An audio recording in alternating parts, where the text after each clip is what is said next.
Rēmīmoptikas.lv ir atbraucis uz Staurs mednieku šautuvi. Šī šautuva īpaši ar to, ka šeit ir 300 metri. Tā ir labā lieta, var pārbaudīt balistiku. Bet šoreiz ne par to ir stāsts. Šoreiz mēs piešausim par Night Stalkeru 100 metros, un es jums parādīšu, kā to vienkāršāk izdarīt. Nu, cerams, ka arī mums tas izdosies.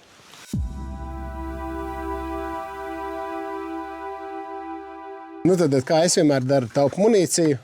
Reizēm tas izdodas ļoti precīzi, varbūt ne tik ļoti. Tad augstā piešaušana. Ja? Mēs paņemam, paskatāmies ar optiku. Ja? Nu, vispirms mēs paņemam un ieslēdzam ierakstītāju. Tad mēs apskatāmies ar optiku, nu, uz kādu, mērķi stūrīti, ja? Un paskatāmies caur stobru. Ja? Lai viņš būtu nosacīts mums centrā. Ja? Ja mēs redzam, ka ir ļoti tuvu, bieži vien visas optikas ir ražotas jau priekš tā, lai viņš būtu diezgan tuvu centrā. Tagad tas ir izdarīts, tad mums jāieliek patrona un jāizšķir kontrolšāviens. Ieliekam iekšā patronu. Mēs uzgriezīsim lielāku palielinājumu. Noregulēsim asumu. Diezgan liela mirāža ir. Jā, mēķīt labi mēs redzam. Nu ko, tātad pa pirmo no labās puses augšējo.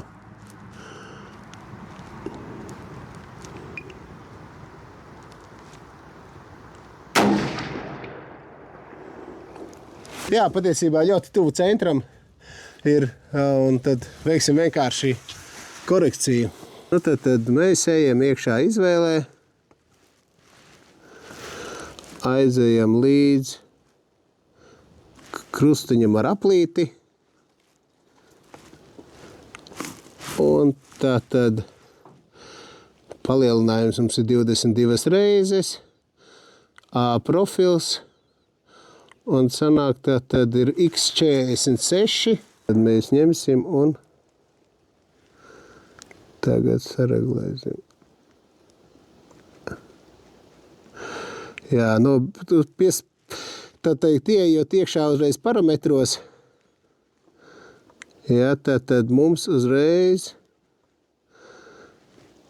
iesaldējās ekrāns, kas ir forša lieta, pats galvenais noturēt ieroci tādā pozīcijā.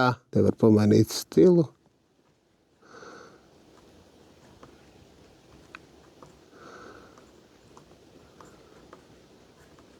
Distance 100 metri. Veicām korekciju, skatīsimies, cik tad veiksmīgi mums tas izdevās. Patronu.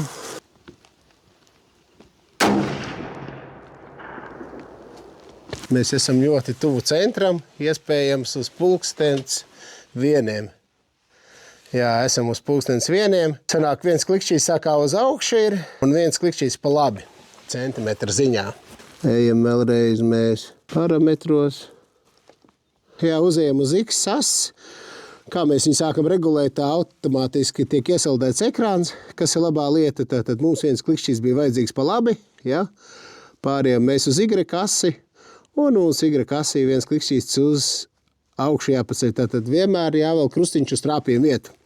Tas jāatcerās. Jā, ar tīkliņa stilu mēs esam tikuši skaidrībā.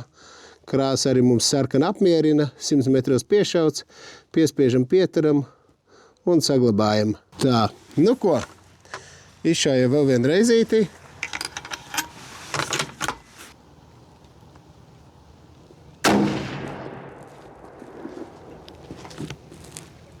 Nu, ir desmitnieks, tur tuvāk mēs nevaram vairs dabūt, jā. Ir desmitnieks, ir ļoti labi, precīzi.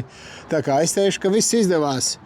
Pat varējām netērēt vienu lieku lodi, tad sanāk, principā, mēs būtu piešāvuši ar 2 patronām. Nu, super. Tā teikt, tā, lai visiem veicās, munīcija vajadzīga treniņiem un munīcija ir vajadzīga medībām. Tā kā 3 šāvieni un mūsu optika ir piešauta. Esam veiksmīgi piešāvuši par Night Stalker 70. Kāds ir tas mans priekšstats? Nu, ņemot vērā to, ka tas no nakts Night Stalker esmu diezgan paspēdījis un pieras pie tās izvēles, man bija tas diezgan vienkārši. Ja tad izmantoju augsto piešaušanu, izšāvu, Forši ir tas, kad korģējot koordinātes tiek iesaldēts ekrāns. Atcerieties, ka jums jābūt diezgan stabilu plintei vai neizspiestam statīvam. Mūsu gadījumā ļoti sanāca uz kājām, paliekot spilvenu, viņš bija vietā. Un veicām korekciju un patiesībā pietikt ar 2 lodēm, lai viņu piešautu. Kas ir manas lielākās bažas, lai viņš saglabā šo ierakstu, ko es jums šobrīd stāstu, jo mums dažas reizes ir bijis tā, ka viņš nesaglabā. Un mums nav ko parādīt un kā tas viss notiek. Ja tev rodās jautājums, sazinies ar Premium Optics, bet pats galvenais taupa laiku, uzaicini premiumoptics.lv pie sevīm. Mēs jau palīdzēsim pats galvenais izvēlēties. Pārts nav vienīgā izvēle. Piešaut, uzlikt uz kronšķēniem un savadīt balastiku. Tiekamies nākamajos video un iespējams tieši pie tevīm tavā tuvākajā šautavē.